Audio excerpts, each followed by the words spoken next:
मेरी वीडियो जरूर देखें, हमारे चैनल को सब्सक्राइब जरूर कर दें। सुंदरबल एक छोटे से गांव में रमेश रहता था, जो बहुत ही पैसे वाला था। उसकी एक बीवी भी थी जो बहुत ही खूबसूरत लगती थी, लेकिन उसका पति हमेशा उस पर शक करता रहता था। तभी रमेश कहता है, और सीमा, मैंने सुना तू कल दूध लेने उस बेईमान मोहन के पास गई थी और तू उसके साथ हंस हंस के खूब बातें कर रही थी। क्या ये बात सच है क्या? सीमा कहती है, बोले मेरे पति देव, हाँ मैं मोहन की दुकान पर गई थी। तो क्या करोगे, घर में जब सामान खत्म हो जाएगा तो लेने जाना नहीं पड़ेगा क्या? मैंने तो तुमसे कल सुबह ही कह दिया था कि दूध खत्म हो गया है, दूध लेकर आ जाओ, लेकिन तुम तो जल्दी काम पर निकल जाते हो। फिर शाम को चाय बनती है, माँ चाय बनने की कहती है, तो घर में दूध ही नहीं होगा तो चाय कहाँ से बनेगी? इसलिए मैं दूध लेने मोहन अंकल के पास चली गई। तो रमेश कहता है, अरे सीमा, जब तुम घर से बाहर जाती हो तो मोहल्ले के लोग बातें बनाते हैं और यह मुझसे बर्दाश्त नहीं होता। इसलिए मैं तुझसे यही कहना चाहता हूँ कि आज से तू घर से बाहर नहीं जाएगी, समझी तू? तभी रमेश की माँ आ जाती है और कहती है, अरे बेटा, क्यों लड़ रहे हो, क्या हो गया है? तभी रमेश कहता है, माँ, ये सीमा कल उस बेईमान मोहन के पास दूध लेने गई थी। तुम्हें तो पता है कि वो मोहन कितना बदतमीज इंसान है। मैंने इससे मना करा है, लेकिन फिर भी ये नहीं मानती और उसी के पास दूध लेने चली जाती है। और दुकानें भी तो है ये मोहल्ले में, फिर उस दुकान पे क्यों जाती है ये? रमेश की माँ कहती, अरे बेटा, मैंने तो तुझसे पहले ही बोला था कि ये औरत ही खराब है, तो इससे शादी मत कर, लेकिन तू ही नहीं माना। तुझे हरा हरा सूझ रहा था और तू इसकी खूबसूरती में पड़ गया और बेईमान कही के इस डायन बेशरम औरत को अपने घर पे ले आया। तू एक दिन देखियो, ये औरत हमारी खानदान की इज्जत खराब करवाएगी और हो सका तो ये तुझे भी मरवा देगी। सीमा कहती है, माँ जी, तुम मुझ पर ऐसा गिलौना इंजाम मत लगाओ, वरना देखना मैं तुम सबकी हालत खराब कर दूंगी। मेरा पति तो मुझ पर शक करता ही है और अब तुम भी मुझ पर शक करने लग गई। एक तो मैं इतनी मुश्किल से तुम्हारे घर में आ गई शादी करके, यही बहुत बड़ी बात है, वरना मेरे पापा तो बहुत ही पैसे वाले थे। मेरे पापा ने तुम्हारे घर में शादी करके मेरी किस्मत ही फोड़ दी। इससे बड़ी ज़िंदगी तो मेरे पहले की थी। मैंने तो तुम्हारे बेटे से शादी करके मेरी ज़िंदगी की किस्मत ही फटवा ली। कहाँ आ गई मैं इस मानुस घर में? इससे अच्छा तो मैं उस घर में ही अच्छी थी। कम से कम वहाँ पर कोई मुझ पर इल्ज़ाम तो नहीं लगाता था। तुमने तो हद ही कर दी। आज तो मेरा चक्कर तुम दूध वाले से बता रहे हो, तुम्हें शर्म नहीं आती? रमेश कहता है, और सीमा, मेरी माँ से ज़्यादा बदतमीजी से बात मत कर, वरना एक कान के नीचे दूंगा तो पानी निकल जाएगा कान में से, समझ गई तू?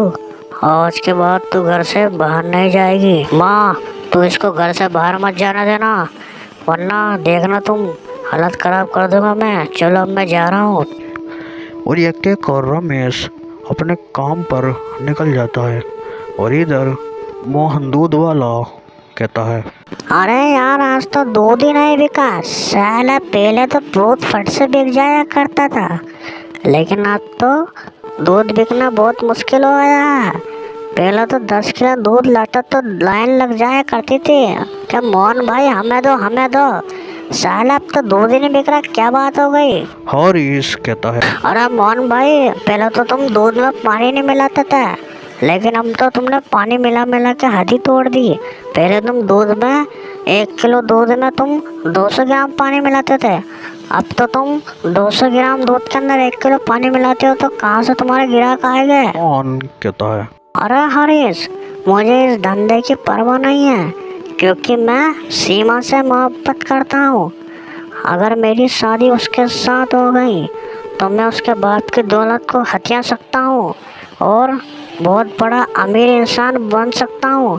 फिर मैं 100 200 भैंसे लेकर आऊँगा और एक बहुत बड़ा कारोबार करूँगा। हरीश कहता है, अरे मोहन भाई, वो सीमा तुमसे प्यार थोड़ी ना करती है। तुम तो एक दूध वाले हो, दूध वाले। उसका पति तो कंपनी में काम करता है, वो उसे छोड़कर तुम फटीचर के पास क्या करने आएगी? मोहन कहता है, अरे अभी तो बच्चा दूध पीता हुआ बच्चा, तू नहीं समझेगा मुझे। जब से सीमा ने उसके पति से शादी करी है, तब से वो उससे परेशान है। मेरी उससे बात हो चुकी है। सीमा ने मुझसे कल बोला था कि वो मुझसे शादी के लिए तैयार है, क्योंकि वो उसके पति से थक चुकी है, क्योंकि उसका पति दिन भर काहे करता रहता है बड़वा साला, और उसकी ज़िंदगी उसने बर्बाद कर दी है शक करके। इसलिए उसने फैसला कर लिया कि वो मुझसे शादी करेगी, और मैं उसके घर अब उससे मिलने भी जा रहा हूँ और शादी की फिक्स बात करने जा रहा हूँ। वो जल्दी उसके पति को तलाक दे देगी और वो मुझसे शादी कर लेगी। हरीश कहता है, अरे मोहन भाई, तुम्हारी तो पहले ही दो शादी हो चुकी है, फिर एक और शादी क्यों कर रहे हो तुम? अरे हरीश, मैं एक शादी करूँ या 10 शादी करूँ, तेरे बाप का क्या जाता है बड़वा? तेने तो दूध ले लिया ना बड़वा, अब निकल यहाँ से, वरना एक कान पे दुआना तो तेरा नीचे से मुँह तो निकल जाएगा और दूध लेना भूल जाएगा तू। चल भाग जा यहाँ से, वरना तेरे मारू मैं अभी कान के नीचे। हरीश वहाँ से चला जाता है। फिर अगले दिन रमेश अपनी माँ से कहता है, माँ, मैं ऑफिस के काम से दिल्ली जा रहा हूँ और 1-2 दिन में लौटूंगा। तुम घर का पूरा ध्यान रखना और इस सीमा के ऊपर तो पूरी नज़र रखना। इसका चक्कर मुझे लगता है उस दूध वाले से चल रहा है। ये हमारा घर की बदनामी करेगी, तुझे इसकी पूरी ध्यान रखनी होगी। रमेश की माँ कहती है, अरे बेटा, तू फिक्र मत कर, मैं सब यहाँ संभाल लूँगी और मैं इस सीमा को घर से बाहर नहीं जाने दूंगी। तू बेफिक्र होकर अपना काम कर, अब तू चला जा। और रमेश वहाँ से चला जाता है। तभी सीमा उसको देख लेती है जाते हुए। और मेरा पति देव तो जा रहा है, ये मौका बहुत अच्छा है, मैं ये मौका हाथ से नहीं जाने दूंगी और इस बार तो मैं मोहन से शादी कर लूंगी और जल्दी मैं मेरे पति को तलाक दे दूंगी। मेरा इन दोनों माँ बेटों ने जीना आराम कर दिया है, अब मुझे नहीं रहना इस घर में। और रमेश अपने काम से दिल्ली कार लेकर निकल जाता है। तो कुछ देर बाद सीमा उसकी माँ के पास आती है और कहती है, अरे सासू माँ, मैं बाजार में कुछ काम से जा रही हूँ और शाम को देर से लौटूंगी। सासू माँ कहती है, अरे बेटी, रमेश ने मना करा है, तू घर से बाहर नहीं जाएगी और तेरी जिम्मेदारी मुझ पर दे रखी है, मैं तुझे घर से बाहर नहीं जाने दूंगी। सीमा कहती है, अरे सासू माँ, अब तुम रोकोगे मुझे? तुम में इतनी ताकत कहाँ है जो तुम मुझे रोकोगी? ज्यादा इतरा मत, वरना अभी बाथरूम में बंद कर दोगी ना तो मरी जाएगी उस बाथरूम में। चल हट जा मेरे रास्ते से। तो सासू माँ नहीं मानती और कहती है, अरे बेटी, मैं तुझे आज घर से बाहर नहीं जाने दूंगी, अब तुझे मैं पकड़कर कमरे में बंद कर दूंगी। सीमा कहती है, हा। अरे बुढ़िया, तेरे में इतनी कहाँ ताकत है? अब मैं तुझे बाथरूम में बंद करूंगी, अब तू मेरे हाथ से नहीं बचेगी। तो सीमा सासू माँ को बाथरूम में बंद कर देती है और वहाँ से मोहन से मिलने चली जाती है। और इधर उसकी सासू माँ बाथरूम में बंद हो जाती है और कहती है, अरे सीमा, मुझे बाहर निकाल, मेरी बीपी की गोली भी बाहर ही पड़ी है, अगर मैंने वो नहीं खाई तो मैं मर जाऊंगी, मुझे बाहर निकाल। अरे सीमा, मुझे बाथरूम से बाहर निकाल, मैं मर जाऊंगी, मेरी बीपी की गोली वही टेबल पर पड़ी है, मुझे बाहर निकाल। सीमा नहीं सुनती और वहाँ से मोहन से मिलने निकल जाती है। और इधर सीमा मोहन के पास आ जाती है तो मोहन कहता है, अरे सीमा, तुम तो यहाँ आ गई, मैं तो तुम्हारे घर पे आने वाला था।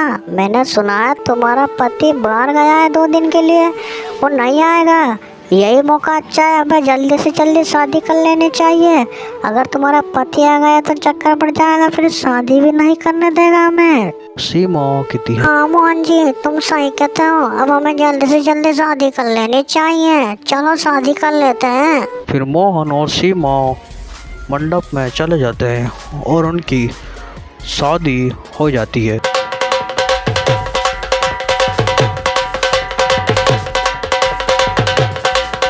और शादी करके जब वो कुछ देर बाद आते हैं तो सीमा कहती, अरे मोहन जी, मैं तो एक बात भूल ही गई, मैंने तो मेरी सासू माँ को बाथरूम में बंद करा था, क्या पता वो मर तो नहीं गई। मोहन कहता है, अरे सीमा, ये तो क्या कह रही है? तो क्या पागल हो गई है क्या? बाथरूम में भी कोई किसी औरत को बंद करता है क्या? जा जाके देख कर आ। तो सीमा दौड़ी दौड़ी जाती है और बाथरूम में देखती है उसकी सासू माँ ज़मीन पर लेटी हुई होती है, और जब उसे देखती है ध्यान से तो वो मर गई होती है। तो सीमा वापस मोहन के पास आती है और कहती, अरे मोहन जी, वो मेरी सासू माँ तो बाथरूम में मैंने बंद करी थी तो वो तो मरी गई। अब क्या होगा हमारा? अगर पुलिस आ गई तो हम तो फंस सकते हैं। चलो भाग जाते हैं यहाँ से। मोहन कहता है, अरे सीमा, तूने तो मुझे फंसा दिया। मारा तो तूने और तूने मुझे फंसा दिया, भड़वी कहीं की। तुझसे शादी करके तो मैंने मेरी जिंदगी बर्बाद कर ली। तुझसे शादी करने से बढ़िया तो मैं दूध ही बेचता तो बढ़िया रहता। ये तो तूने मुझे फंसा दिया। सीमा और मोहन दोनों बातें करते रहते हैं।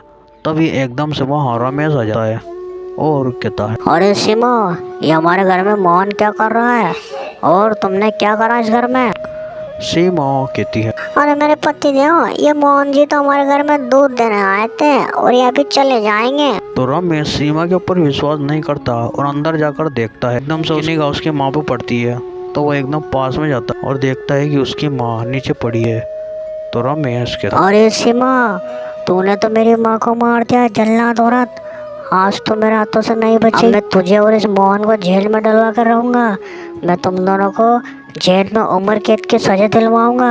हालत खराब कर दूंगा मैं तुम्हारी। जब मोहन ये बात सुनता है तो कहता है, अरे सीमा, अगर तेरे पति ने मुझे जेल में डलवा दिया, तुझे भी जेल में डलवा दिया, तो हमारी तो जिंदगी बर्बाद हो जाएगी। जल्दी से हमें कुछ करना होगा। मोहन वहाँ से दूसरे कमरे में जाता है और चाकू देखता है और चाकू लाता है और एकदम से रमेश के ऊपर वार कर देता है और रमेश को मार देता है। और रमेश जमीन पर पड़ा होता है, खूनखार हो जाता है। और मोहन कहता है, अरे सीमा, जल्दी से हमें इस लाश को आज ठिकाने लगाना होगा। ये दोनों लाशों को ठिकाने लगाना जरूरी है। अगर ये पुलिस के हाथों में आ गई तो हमारे को जेल में सजा हो सकती है। सीमा कहती, अरे मेरे पति देव, मैंने तो आज जाने क्या क्या कर दिया। ये हमारा प्यार तो महंगा ही पड़ गया। पहले तो सासू माँ मरी और अब मेरा पति भी मर गया। अब हमने क्या होगा हमारा? तभी दूर खड़ा शख्स ये सब कुछ देख लेता है और फ़ोन करके वो पहले ही पुलिस को बुला लेता है। तो पुलिस वाला वहाँ आ जाता है और कहता है, अरे तुम दोनों को मैं गिरफ्तार करता हूँ। तुमने इसका खून करा है, अब तो हमेशा जेल में सड़ेगा। चलो मेरे साथ थाने। और पुलिस वाला उन दोनों को जेल में बंद कर देता है। पसंद आए तो चैनल को सब्सक्राइब जरूर कर देना। हमारी वीडियो से सीख मिलती है कि कभी भी रिश्ते बनाएं और रिश्ता करें तो सोच समझ कर करें।